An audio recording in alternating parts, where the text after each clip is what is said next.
ഏകീകൃത കുർബാനയ്ക്ക് ആഹ്വാനം ചെയ്ത് സീറോ മലബാർ സഭ സിനഡ് മാർപ്പാപ്പയുടെ ഉത്തരവ് നടപ്പാക്കണമെന്ന് സിനഡ് ആവശ്യപ്പെട്ടു. ഇത് സംബന്ധിച്ച സർക്കുലർ ഞായറാഴ്ച പള്ളികളിൽ വായിക്കും.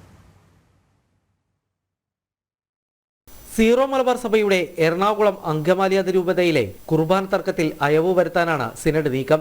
ഡിസംബർ 25-ന് മാർപ്പാപ്പ നൽകിയ വീഡിയോ സന്ദേശത്തിൽ ഏകീകൃത കുർബാന നടപ്പിലാക്കണമെന്ന് നിർദ്ദേശം നൽകിയിരുന്നു.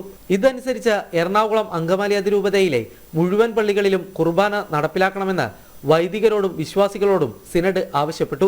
സിനഡ് സമ്മേളനത്തിന്റെ അവസാന ദിവസമായിരുന്ന ജനുവരി 13-ന് മെത്രാൻമാർ ഒപ്പിട്ട സർക്കുലർ പുറത്തിറക്കിയിരുന്നു. വരുന്ന ഞായറാഴ്ച പള്ളികളിലും സഭാസ്ഥാപനങ്ങളിലും ഈ സർക്കുലർ വായിക്കും.